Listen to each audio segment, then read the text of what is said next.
Allah of the Lions Den Camp. Before I begin, I want to say Kal Halayim La Yahweh, Bahashim Yahushai, Bahashim Harakah Kodash, Ma'amath. Double honor to the elder apostles of GMS and their elders. Shalom to you, Akim, and Nagwatim and children that believe in sincerity and truth around the four corners of the earth. It's going to be a quick impromptu lesson. An update what's going on over there in the Middle East. Matter of fact, just listen and you see for yourself.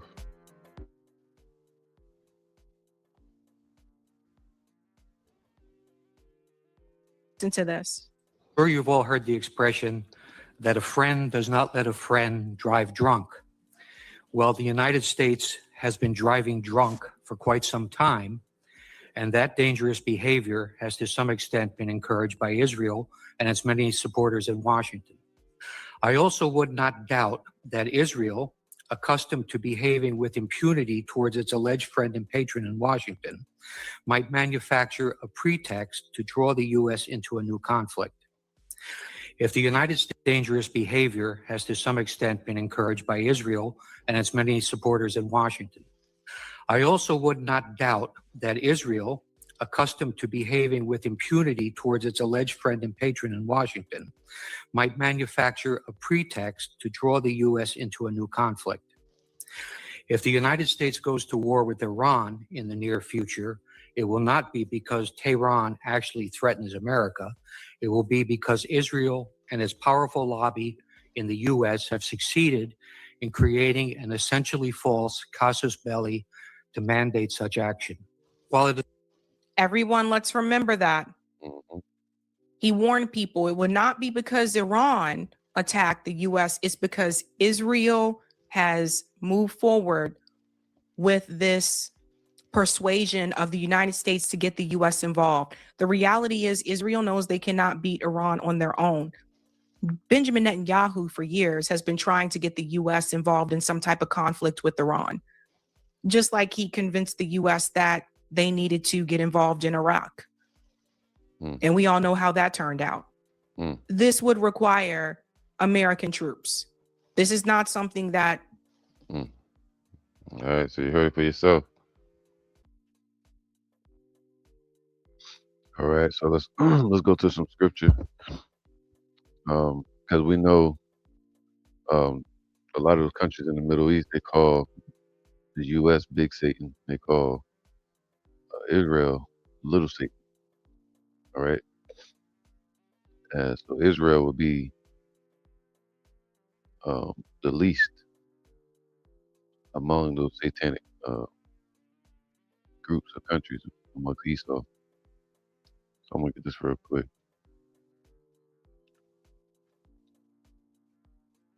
Start off with this.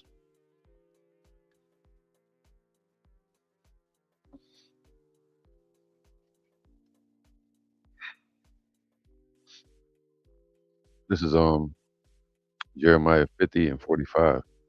Therefore, hear ye the counsel of Yahweh that he have taken against Babylon. All right, today is the U.S. What they call Big Satan, Great Babylon, and his purposes that he have purposed against the land of the Chaldeans. All right, those Edomites that are running this place. Surely the least of the flock shall draw them out, man. All right, the least of their flock, Idumeans, is drawing them out into the battle, as they just said. So this is prophecy happening right before our eyes. He said, "He's going to turn back our captivity before our eyes." So surely the least of the flock. All right, so the proxy nations like Israel and Iran, but Israel has drawn their drunken friend. You know, that way of saying you don't let your friend drive drunk, meaning that America's steering the car and driving, taking the leadership position, but they're drunken off pride, sin, bloodthirst, greed, wickedness, and Israel is encouraging it. Surely the least of the flock shall draw them out. Surely he shall make their habitation desolate with them. Psalms 10 and 3. For the wicked boasteth of his heart's desire, man. All right, that's all you see. That's all you've been hearing. Mr. T doing. Trump is boasting of his heart's desire, and Bibi Netanyahu, and blesses the covetous. See, the U.S. is taking care of Israel, blessing the greedy. The wolf taking care of the wolf, disguised the sheep as a lamb. But they really great. But they say great Satan. The word Satan just means adversary. All right. So they're boasting of their heart's desire, and they bless and take care of each other, the covetous, whom Yahweh abhorreth. All right. So the wicked through the pride of his countenance. See that being prideful will not seek after the Most High. Yahweh is not in all his thoughts, right? Because this whole system and conglomerate that they have, Israel, the U.S., Europe, it's all based upon Satanism and covetousness,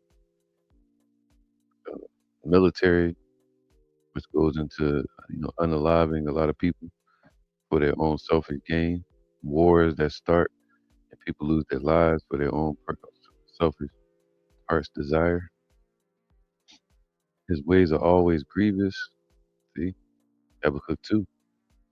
Thy judgments are far above out of his sight. As for all his enemies, he puffeth at them.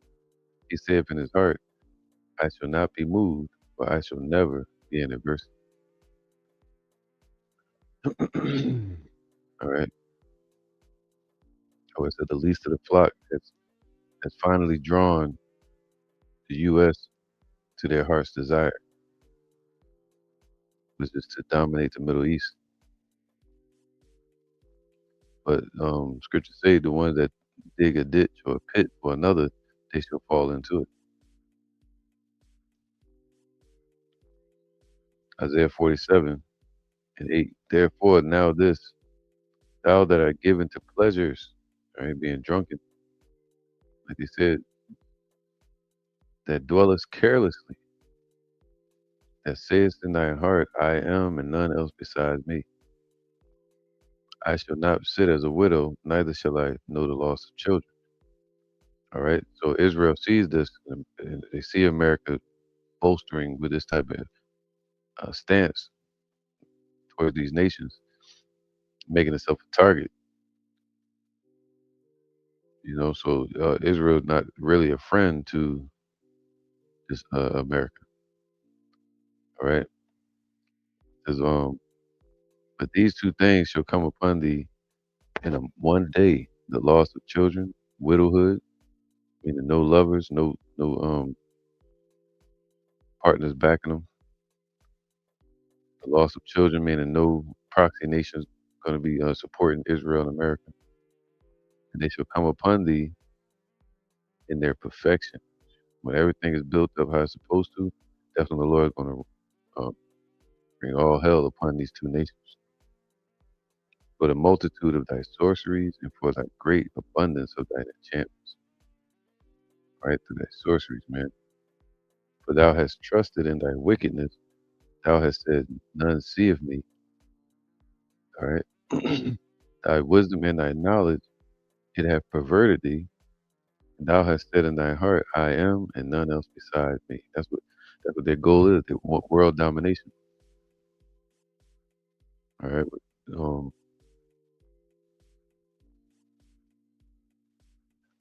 right. So Habakkuk 2 and 3.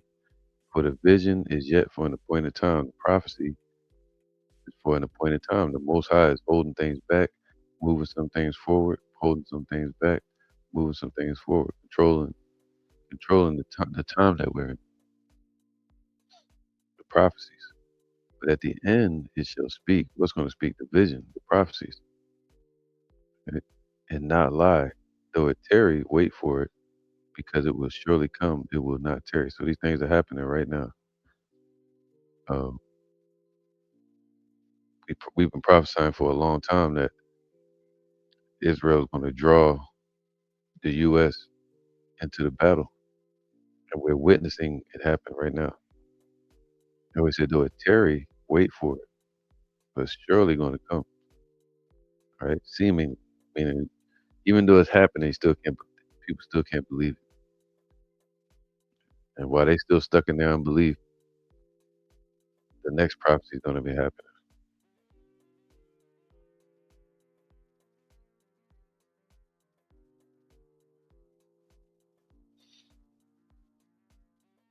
All right. Revelation 9 and 10. That's why we always say this, man. You got to stay away from these false camps that don't know the breakdowns, that can't teach you the prophecies correctly, like IUIC, ISUPK, GOCC, vocab and his degenerates, those Christian churches. They don't know the breakdowns, so they're not in the spirit of Yahweh Shai. Right? They're prophets of their own heart. They prophesy deceit. Revelation 9, 19 and 10. I fell at his feet to worship him, and he said unto me, See thou do it not. I am thy fellow servant, and of thy brethren that have the testimony of Yahweh Shai. Worship Yahweh, for the testimony of Yahweh Shai is the spirit of prophecy. All right, so that's what we're supposed to be doing, prophesying right now. Why? So this right here can happen. Ezekiel 33 and 32. And lo, thou art unto them as a very lovely song of one that hath a pleasant voice. Right, when we out there singing and basically teaching, right, singing the song, meaning praising the Lord and speaking the truth out in the open. They look at it just as entertainment. People see us. I had somebody the other day told me, a friend of mine from when we was children, he told him, he said, hey man, I'm starting to believe y'all a little bit. I thought y'all was weird. Like, damn, this all these years you thought I was weird, man. I can understand that, because the scriptures say that our salvation is going to be strange to 2/3 of our people. All right, so, and if we're like somebody that can play it on an instrument, but they hear thy words, but they do them not. They don't get prepared. And when this comes to pass, lo, it will come. It's happening now. So as soon as we hear about the U.S. finally striking Iran, that's it. That Strait of Hormuz gonna get closed. We're gonna see all hell break loose. That's the string that's gonna unravel the yarn. It's gonna be an economic uh, destruction at first. Once that Strait of Hormuz get closed, it's gonna force all the other nations into the conflict, like Turkey, China, Russia, all those other nations. They're gonna have to get involved, because they're gonna lose their oil distribution that comes through Strait of Hormuz. That's the choke point. And if Iran puts mines, to explode in the Strait of Hormuz, nobody can bring their ships through. It's gonna be bad. And when it comes to pass, lo, it will come. Then shall they know that a prophet have been among them. Ezekiel 2 and 5. And they, whether they will hear or whether they will forbear. That's why we just tell everybody. Me personally, anybody I used to come in contact with, I used to tell them. That way they part, get the blood off my hands. Especially when we go out and teach. So whether they will hear or whether they will forbear, but they are a rebellious house. Yet shall know that there have been a prophet among them. You're gonna hear people saying that y'all was right, but they still won't do the things that you're saying to do. Turn to Yahweh and be saved. All right? But they shall know that a prophet have been among them, because these things are happening. Right? The least among them has drawn the U.S. to the forefront of this war. And us in this truth, we know that's one of the major prophecies for the end. Tam and Shalom.